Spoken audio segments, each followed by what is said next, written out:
Hi, I'm Andrew. Welcome back to the Moving to the UK podcast, your guide to relocating to the UK with confidence. I cover the north of the UK. In this podcast, we focus on the property side of your move, from finding the right place to rent or buy to choosing the area that suits you best. Hi, I'm Mark. I cover the south of the UK. We also bring in trusted guest experts to cover everything else you need to know, from visas and cost of living to schools and day-to-day life in the UK. Packed with practical advice, real stories and honest insights to help you make informed decisions. Don't forget to join our Facebook group Relocation to the UK to ask questions, share experiences and connect with others on the same journey. Let's get started. Welcome, Melissa. Melissa's our local immigration lawyer. And we're pleased to have you here tonight. We always have lots of questions about visas, Melissa. It's one of the biggest topics we have. Obviously, you need to get this sorted before. So first of all, just to the people who are watching for the first time, tell us a little bit about your background and who you are. So I'm Melissa, as you've said, Mark. I am from the US originally, although you wouldn't probably guess that from my accent. But I am a Californian girl by heart. I've been in the UK many years now, ended up qualifying as a solicitor in the UK, and I have specialised in UK immigration law since 2001, which is longer than I probably would like to admit. I started off my career in the City of London, heading up the immigration team at a very large law firm there. I was there for, about 8 years, I think. And then I went and became a partner in another London law firm and headed up their immigration team. And then in 2016, I decided to be a bit more local, to cut out the commute. And so with the advent of technology, which means actually I can speak to people from anywhere, I've been working sort of without commuting into the city or central London since then, 2016. So that's my background in a nutshell, but I really do immigration all day, every day. No, that's great. That must be great to be now based from home as well with the children as well for everybody. I think that's the only good thing about COVID. It's helped us all out as well, isn't it? Yeah, I agree. And the reality is you can talk to anybody anywhere. I can always get to meet somebody in person. That's no problem. I've got offices in London, Hertfordshire. I've also got offices in Glendale in California. So it's always a pleasure to meet people in person, but often it's more convenient for clients just to hop online. So it works well. Exactly. So we've got many questions for you, but the first one we've got most of the people ask for: what's the first thing you'd need to do if you're looking to move to the UK? From an immigration perspective, absolutely the first thing you need to do is research your visa before you move.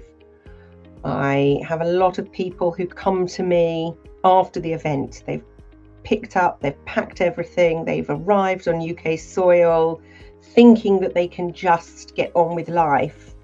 And then actually they realise that not only can they not apply for their visa from inside of the UK, but in some cases that they don't have a visa route that they can qualify for, and they've got to make some adjustments to their cash savings or whatever it may be to meet the visa requirements. So definitely number one is prioritize your visa in the same way that you prioritize where you're going to live, for example, because without a visa you're stuck. You can't come here for the longer term.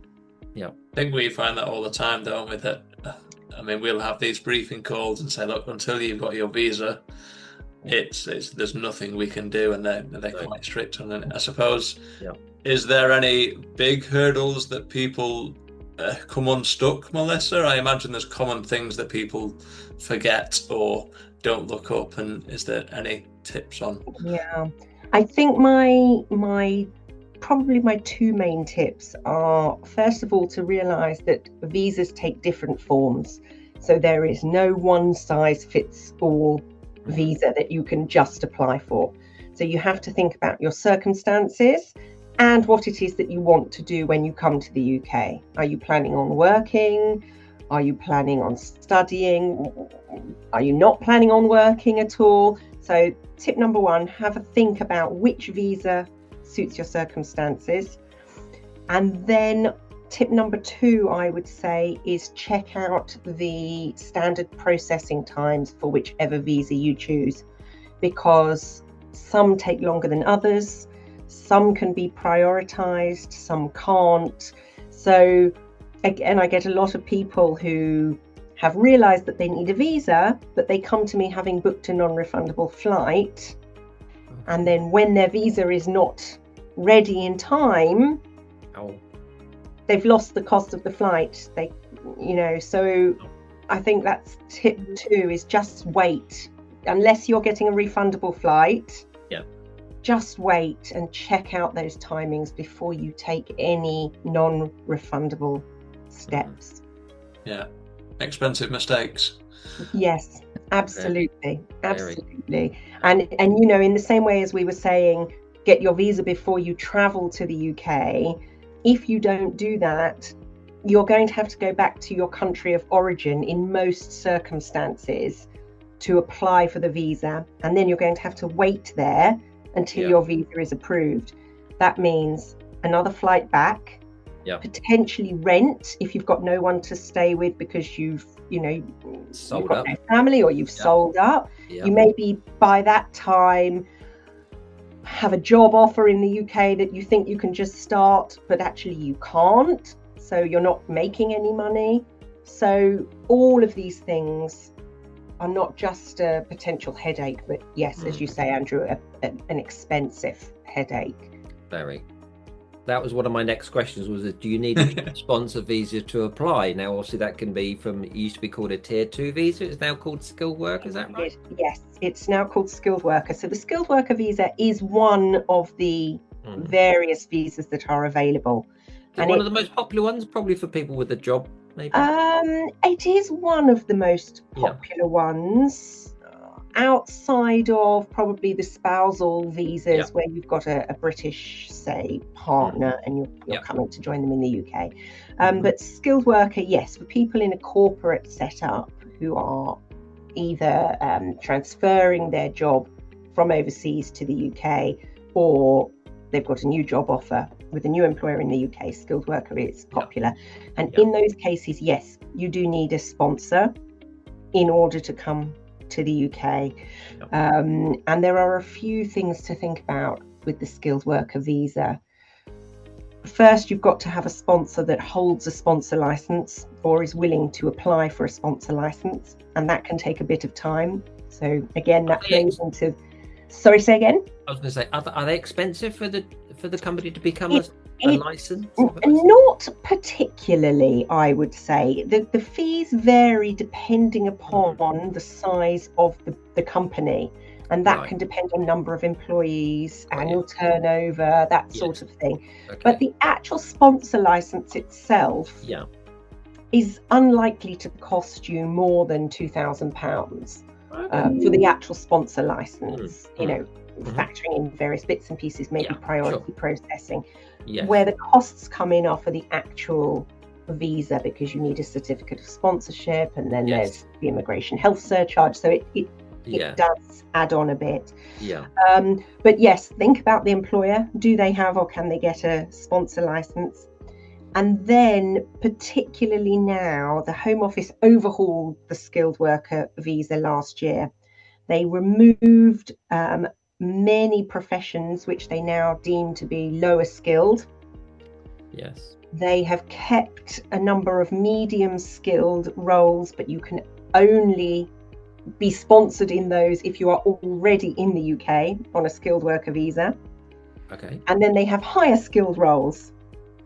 And in most cases, not all, because there's always exceptions, but in most cases, if you are coming for the first time to the UK as a skilled worker, you have got to be employed in a higher skilled role, or deemed by the Home Office to be a higher skilled role.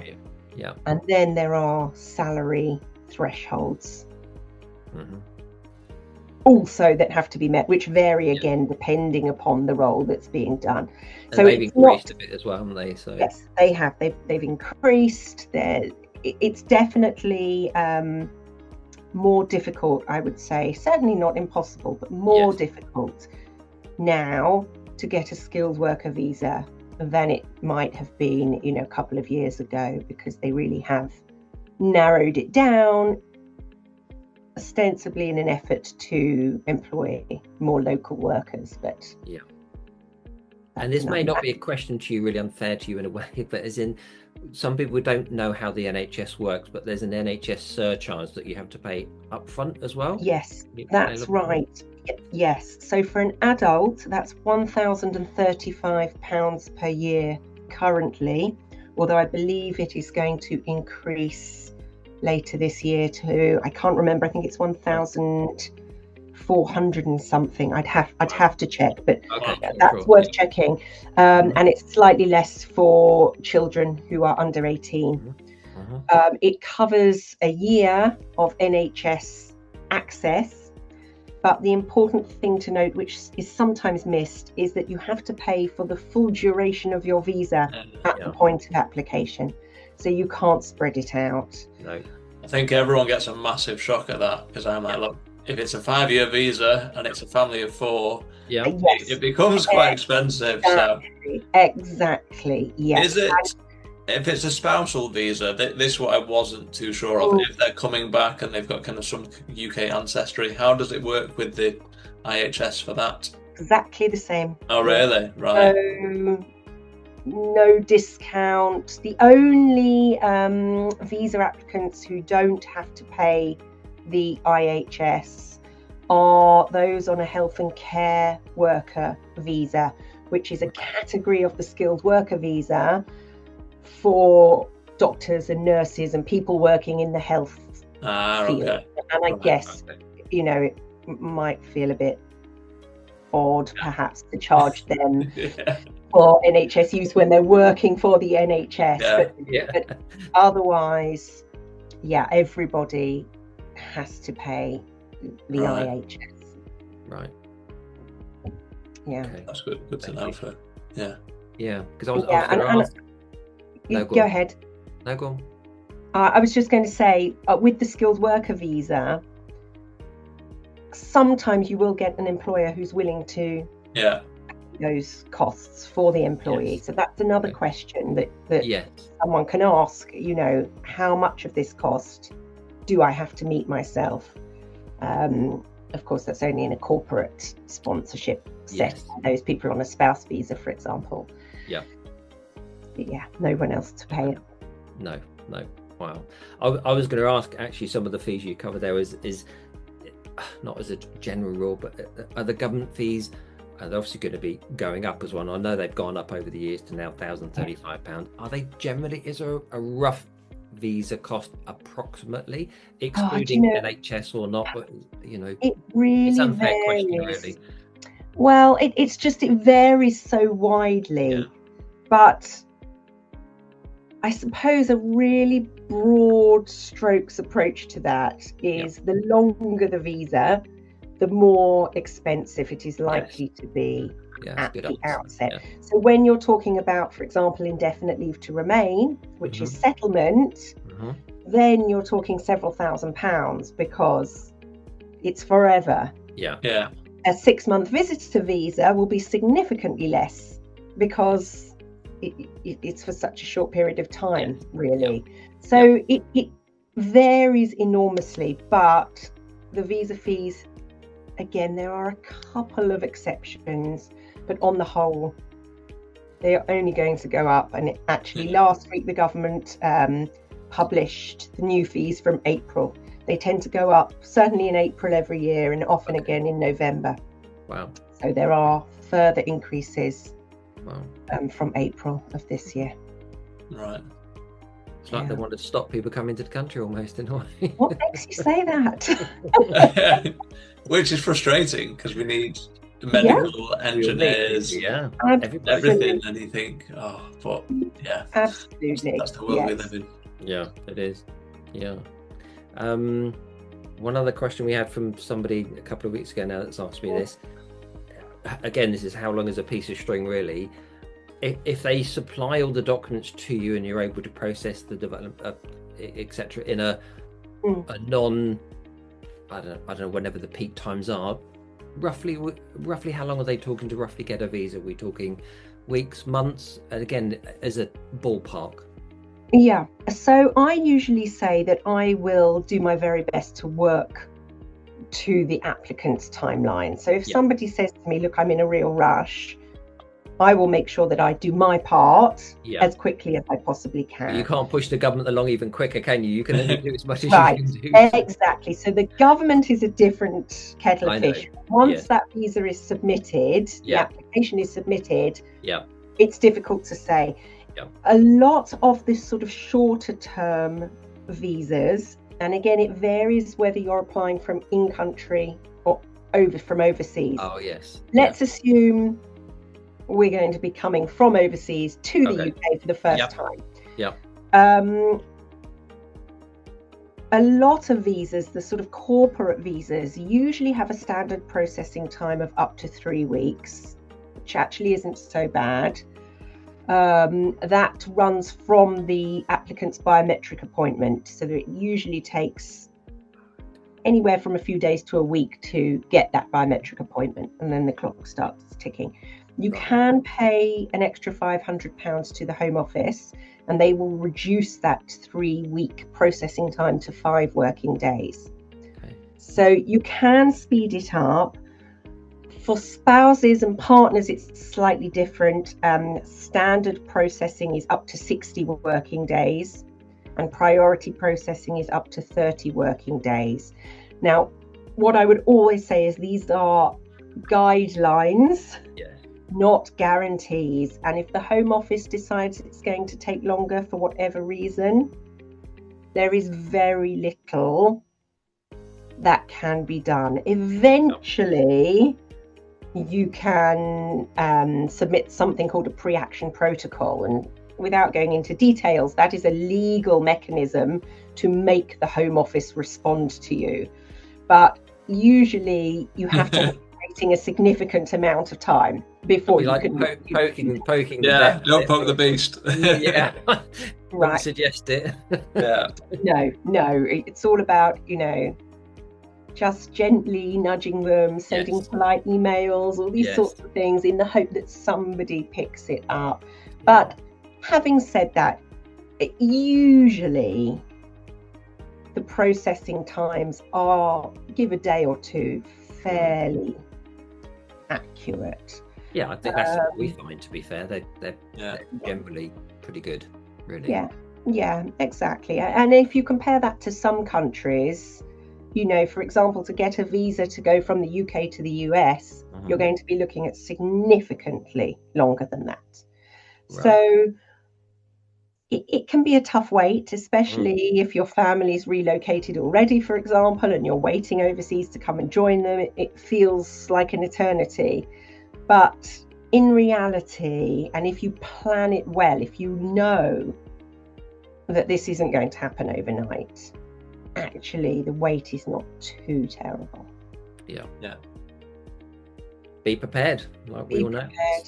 I think that really is the key. Like so many things to do with relocating, 100%. You can't just assume that things are going to happen in a certain way. You do really have to put in some time and effort to research your options, which works best for you, what might be viable for you, what might not be. So preparation is key, to quote a much used phrase. It is. No, it definitely is, I think, isn't it? And failed to prepare, prepared to fail. So we'll know that. Exactly. And, so I get that. I like the idea of the extra 3 weeks, Andrew. Maybe we can try and look at that one to expedite things. A separate subject altogether.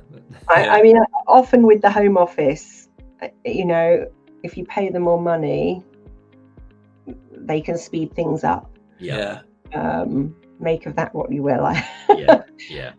Some applications, if you submit them in the UK, if you pay an extra £1,000, they will do it within 24 working hours. Wow.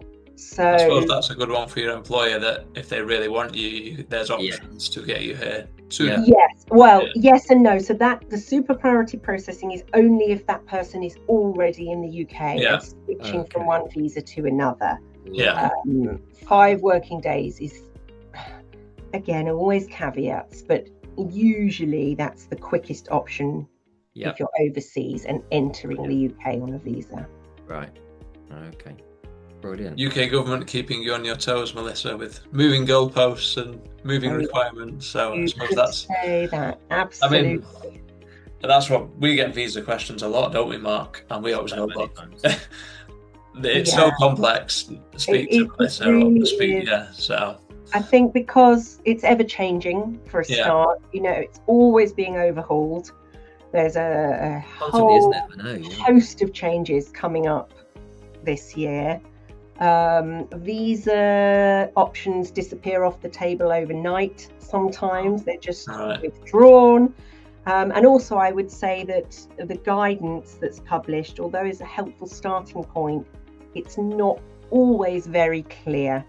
So it is always a good idea to take advice, but also I suppose the other thing I would always say is immigration advice is a regulated activity in the UK, and the person advising has to either be a solicitor or an authorized immigration advisor with an organization called the IAA.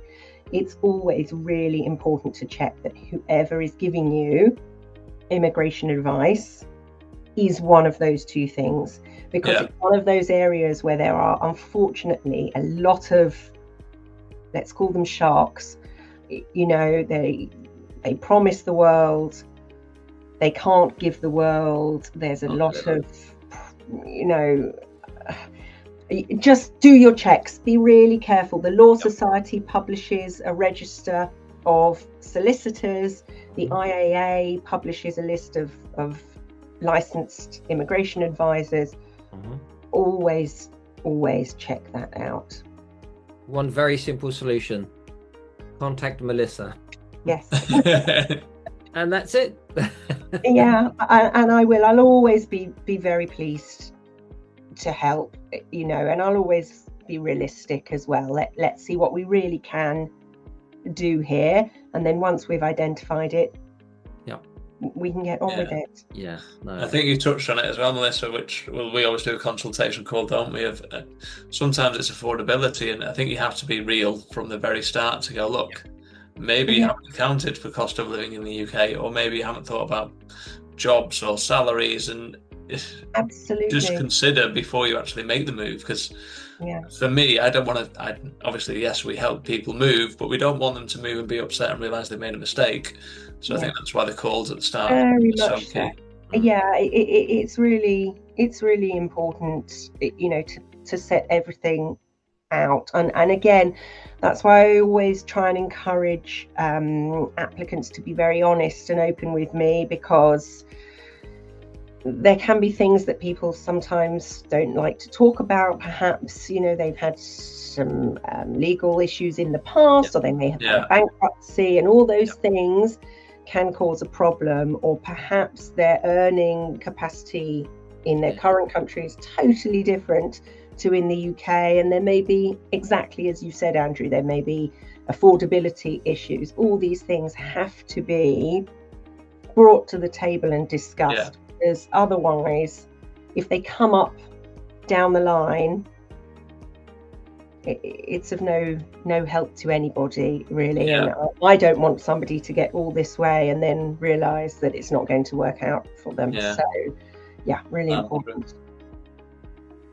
Well, it's been a very knowledgeable from my side, learning more about visas and immigration from you, Melissa. So definitely, we always love to have little snippets. We don't want to hear any more than that. We just want to pass to Melissa, because you've got to get this right. But no, it's like me and Andrew often get conversations with people saying, I'm looking to move here and live there and school there and this and like, and we they're off track, and you try and put them back on track because they want to live here but their work's over there. But why do you live there when the school's over here and things? And it just gives people free advice, and it's just great to sort of keep them, and we all get a nice warm feeling because we're helping people as well. Absolutely. And you know, I would hate to try to give somebody advice about a location to live in, or how to find a property, or you know, where to start with a school application. It's just not my field. So I'm exactly the same. I'd much rather say, yes, this is really important that you think about this. Let me connect you with an expert. And I think it's good that all of us have many years experience in all what we do, but we all have children as well, and I have grandchildren as well, so I've seen it from all different levels. But you have a personal side to it. We're not just talking about something that we've never been a part of. Absolutely. And especially for me as an expat myself, you know, it is a really lived experience. Absolutely. Brilliant. Wonderful. Thank you, Melissa. I really appreciate your time. Thank you, Melissa. Thank you so much. You're most welcome. It's lovely to talk to you. We'll see you again soon. Thanks for listening to the Moving to the UK podcast with Andrew and Mark. If you found this episode helpful, make sure to follow the podcast so you don't miss the next one. And don't forget to join our Facebook group, Relocation to the UK, where you can ask questions, share your experience, and connect with others on the same journey. We'll see you in the next episode. Till next time.